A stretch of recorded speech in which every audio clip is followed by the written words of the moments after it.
पूछताछ।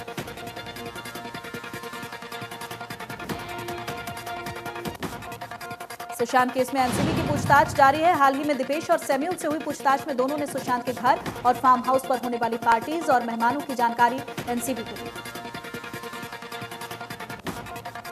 पूरी दुनिया में कोरोना ने मचाई जमकर तबाही। कुल मरीजों की संख्या हुई 2,70,00,000 के पार। अब तक 8,83,000 से ज्यादा की मौत।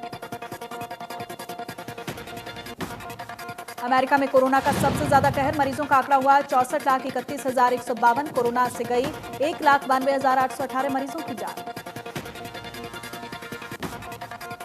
अमेरिका के बाद ब्राजील में सबसे ज्यादा मरीज। कोरोना मरीजों की संख्या हुई 41,23,000 के पार। अब तक 1,26,000 से ज्यादा की मौत। अब भी 7 लाख से ज्यादा केस एक्टिव। रूस में कोरोना की लगातार बढ़ रही है रफ्तार। 10,20,310 हुआ संक्रमितों का आंकड़ा। 8,38,000 से ज्यादा मरीज रिकवर।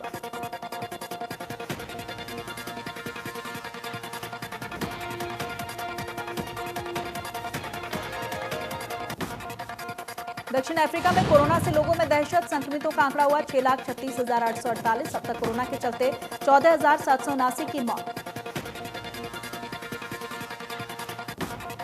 स्पेन में लगातार बढ़ रही है मरीजों की संख्या। कुल मरीजों का आंकड़ा हुआ 5,17,138। अब तक 29,418 की मौत।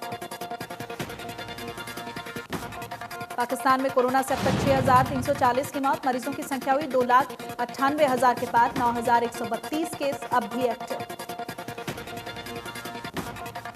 देश में टूटा कोरोना का रिकॉर्ड। एक दिन में सामने आए 90,600 नए केस। 1,044 मरीजों की मौत। अब भी 8,61,000 से ज्यादा केस एक्टिव।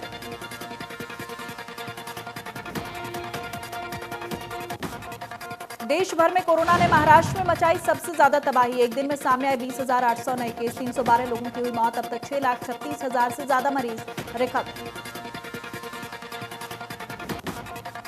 आंध्र प्रदेश में कोरोना मरीजों की संख्या में लगातार इजाफा। अब तक सामने आए 4,87,331। अब तक 3,82,104 मरीज रिकवर। तमिलनाडु में एक दिन में कोरोना से 128 लोगों की मौत। 9,746 केस आए सामने। अब भी 1 लाख केस एक्टिव। उत्तर प्रदेश में कोरोना से लोगों में दहशत। कुल मरीजों का आंकड़ा हुआ 2,59,000 के पार। कोरोना से 3,843 की मौत।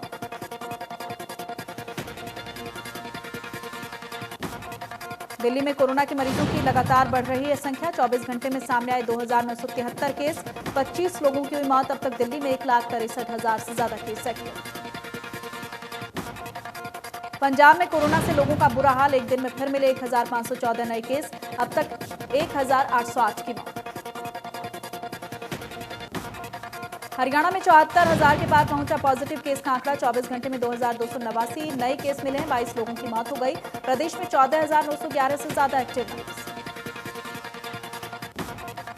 करनाल में कोरोना ने कोहराम मचा दिया है। पिछले 24 घंटे में 7 कोरोना मरीजों की मौत होने से स्वास्थ्य विभाग में हड़कंप मच गया। जिले में 155 नए पॉजिटिव केस भी सामने आए। स्वास्थ्य विभाग सभी को क्वारंटीन करने में जुटा। चरखी दादरी में कोरोना से लड़ने में सामाजिक और व्यापारिक संस्थाओं ने अहम भूमिका निभाई है। इसी को लेकर जिला उपायुक्त शिव प्रसाद शर्मा ने कहा है कि कोरोना के संक्रमण की रोकथाम और जागरूकता अभियान में जिला प्रशासन को पूरा सहयोग मिला। पृथला से विधायक नैनपाल रावत हुए होम आइसोलेट। निजी सचिव की कोरोना रिपोर्ट पॉजिटिव आने के बाद खुद को घर में ही होम आइसोलेट किया। संपर्क में आए लोगों से भी टेस्ट करवाने की अपील। सुखदेव ढाबे पर कर्मचारी कोरोना पॉजिटिव आने के बाद करनाल स्वास्थ्य विभाग ने अलग अलग ढाबों पर जाकर कर्मचारियों की सैंपलिंग ली है और कर्मचारियों की रिपोर्ट पॉजिटिव आने के बाद ढाबों को 48 घंटे के लिए बंद कर दिया गया। मुख्यमंत्री मनोहर लाल बीजेपी संगठन मंत्री सुरेश भट्ट को जन्मदिन पर शुभकामनाएं दी हैं। लिखा है कि ईश्वर से आपके उत्तम स्वास्थ्य और दीर्घायु की मंगल कामना करता हूं। एनडीए, जेई और नीट की परीक्षाओं के लिए रेलवे ने विशेष ट्रेन चलाई है। सुबह 4 बजे करनाल से दिल्ली के लिए रवाना हुई ट्रेन सोनीपत पानीपत में ठहराव के बाद दिल्ली पहुंची ट्रेन। रेवाड़ी में लगातार बढ़ती लूट की वारदातों पर नकेल कसने के लिए पुलिस की तीसरी आंख से पैनी नजर रखेगी। वारदातों पर लगाम लगाने के लिए नेशनल हाईवे पर लगाए जाएंगे नाइट विजन कैमरे। कुरुक्षेत्र के इस्कॉन मंदिर में अब चीन से नहीं इंडोनेशिया से आएंगे 34 फीट ऊंचे और 41 फीट लंबे घोड़े। ज्योतिसर में 200 करोड़ की लागत से तैयार होगा रथ रूपी भव्य मंदिर।